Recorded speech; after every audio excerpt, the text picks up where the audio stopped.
Hello everyone, this is Murtaza Qaid और आज की इस वीडियो लेक्चर से हमने एक नया अकाउंटिंग स्टैंडर्ड स्टार्ट करना है जिसका टाइटल है IAS 23 बोरिंग कॉस्ट। अब IAS 23 बोरिंग कॉस्ट के इस अकाउंटिंग स्टैंडर्ड में क्या अकाउंटिंग इंप्लीकेशंस या क्या अकाउंटिंग ट्रीटमेंट डिस्कस की गई हैं, उन चीज़ों को तो हम लेटर स्टेज पे कवर करेंगे ही, लेकिन सबसे पहले हम ये डिस्कस करेंगे कि आखिर IAS 23 बोरिंग कॉस्ट का स्टैंडर्ड है क्यों, यानी कि किस वजह से क्या एक नीड क्रिएट हुई कि IAS 23 बोरिंग कॉस्ट का स्टैंडर्ड इंट्रोड्यूस किया गया या आज की तारीख में एप्लीकेबल है।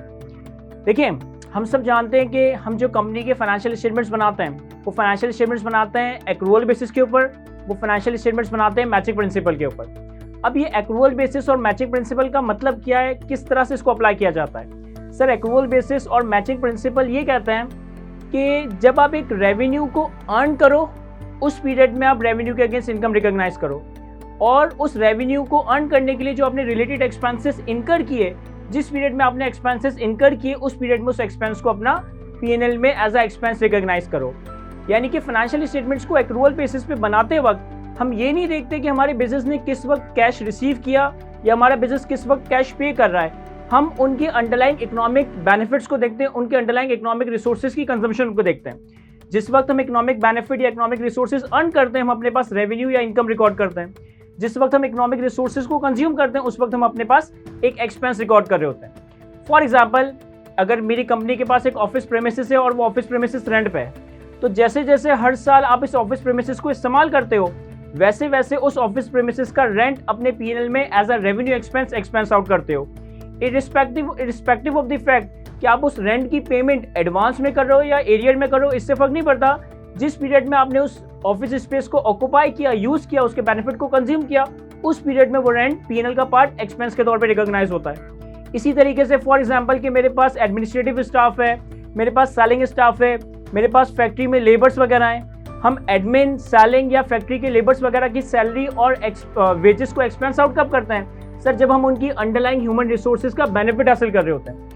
तो बेसिकली अगर हम बात करें एक्रूअल बेसिस की, मैचिंग प्रिंसिपल की, तो जिस वक्त आप एक अंडरलाइंग एक्सपेंडिचर का इकोनॉमिक बेनिफिट कंज्यूम करते हो उस वक्त आप उस चीज को एज अ एक्सपेंस अपने P&L में रिकॉग्नाइज कर रहे होते हो।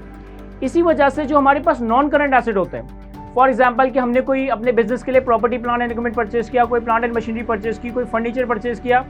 अब जनरली जब आप एक फिक्स्ड एसेट या property, plant and equipment purchase करते हो तो डे 1 पे आप उसकी परचेज पेमेंट यानी कि कैश का आउटफ्लो कर रहे होते हो। लेकिन आप प्रॉपर्टी, प्लांट एंड इक्विपमेंट या फर्नीचर या प्लांट एंड मशीनरी को डे 1 पे एज अ एक्सपेंस रिकॉर्ड नहीं करते। रीजन बीइंग कि आपने अगर ईयर 0 में या ईयर 1 में कोई एसेट खरीदा भी है, आप इसका इकोनॉमिक बेनिफिट इसको यूज करके हासिल करोगे। फॉर एग्जांपल कि आज की तारीख में मेरी कंपनी एक मशीनरी परचेस करती है 10 लाख रुपए की, तो मैं डे 1 पे मशीनरी को एक्सपेंस आउट नहीं करूंगा, बल्कि इस मशीनरी की यूजफुल लाइफ में 10 लाख रुपए के एक्सपेंस को in the form of depreciation expense out करूंगा। तो इन सारी बातों का क्रक्स क्या है, इन सारी बातों का कॉन्सेप्ट क्या है कि जिस पीरियड में आपने कोई इनकम अर्न की उस पीरियड में रेवेन्यू इनकम रिकॉर्ड होगी, उस इनकम या रेवेन्यू को अर्न करने के लिए जो रिलेटेड एक्सपेंस किए वो भी सेम पीरियड में एक्सपेंस आउट हो रहे होंगे। और आसान अल्फाजों में कि जिस वक्त आप एक एक्सपेंडिचर का अंडरलाइंग इकोनॉमिक बेनिफिट कंज्यूम करते हो, हासिल करते हो, उस वक्त आप अपने पास एक्सपेंसेस को रिकॉग्नाइज कर रहे होते हो। अब अगर हमें एक्रूअल बेसिस और मैचिंग प्रिंसिपल का कॉन्सेप्ट अच्छे से समझ आता है तो अब हम IAS 23 के ऑब्जेक्टिव की तरफ चलते हैं कि IAS 23 का स्टैंडर्ड क्यों बनाया गया। क्या वो नीड क्रिएट हुई कि जो हमारी IASB है, that is international accounting standard board, उन्होंने IAS 23 के नाम से, बोरिंग कॉस्ट के नाम से एक स्टैंडर्ड इंट्रोड्यूस किया। IAS 23 ये कहता है कि अगर एक बिजनेस, अगर एक कंपनी कोई क्वालिफाइंग एसेट बनाती है, अगर एक बिजनेस, अगर एक कंपनी कोई क्वालिफाइंग एसेट को कंस्ट्रक्ट करती है, मैन्युफैक्चर करती है। सर, सवाल क्रिएट होता है कि what is qualifying asset. Sir, qualifying asset की डेफिनेशन है कोई भी एसेट जिसको कंस्ट्रक्ट करने में, मैन्युफैक्चर करने में, प्रोड्यूस करने में substantial period of time required हो। अगर एक एसेट का मैन्युफैक्चरिंग पीरियड, अगर एक एसेट का construction period substantial period of time लेता है तो इस एसेट को हम क्वालिफाइंग एसेट कह रहे होंगे। जरूरी नहीं है कि क्वालिफाइंग एसेट कोई प्लांट एंड मशीनरी हो, ये कोई प्लांट एंड मशीनरी भी हो सकती है, कोई इंटेंजिबल एसेट भी हो सकता है, कोई इन्वेंट्री भी हो सकती है।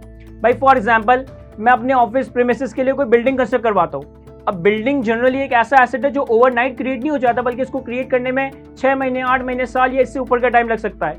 इसी तरह से मैं अपने बिजनेस के लिए कोई सॉफ्टवेयर डेवलप करवाता हूँ तो सॉफ्टवेयर की डेवलपमेंट भी ओवरनाइट नहीं हो जाती, बल्कि इसको डेवलप करने में भी 3-6 महीने, साल या इससे भी ज्यादा अर्सा लग सकता है।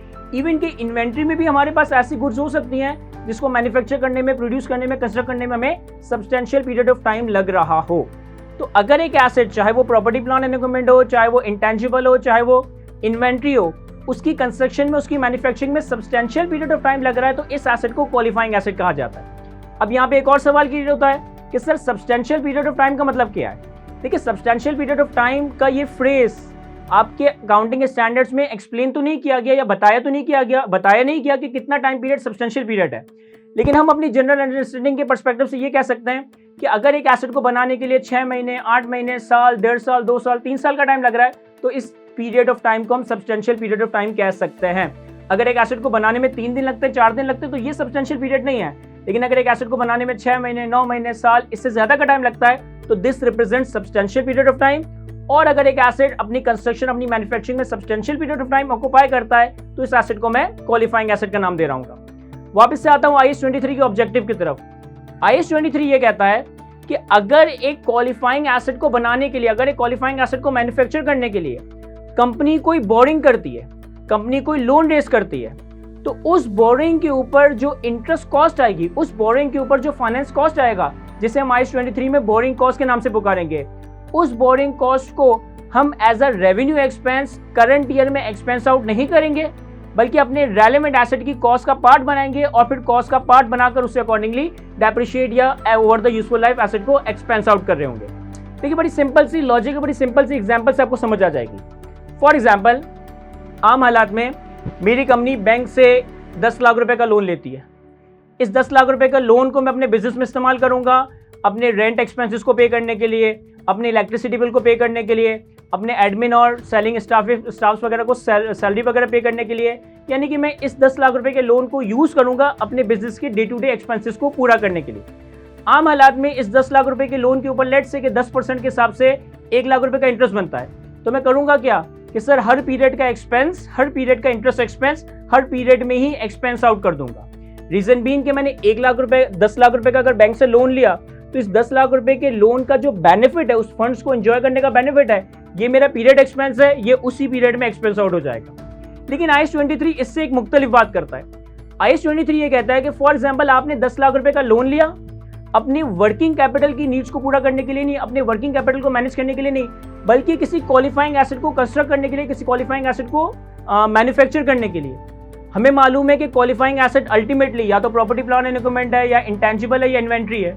तो अब इस क्वालिफाइंग एसेट की बैक पे जो लोन या जो बोरिंग आ रही है, इस बोरिंग की बैक पे जो बोरिंग कॉस्ट या इंटरेस्ट कॉस्ट आ रही है, सर ये बोरिंग कॉस्ट और इंटरेस्ट कॉस्ट भी हमारा फॉर द ईयर एक्सपेंस नहीं है, हमारा फॉर द पीरियड एक्सपेंस नहीं है, बल्कि इस इंटरेस्ट को भी हम एसेट की कॉस्ट का पार्ट बनाकर कैपिटलाइज कर रहे होंगे।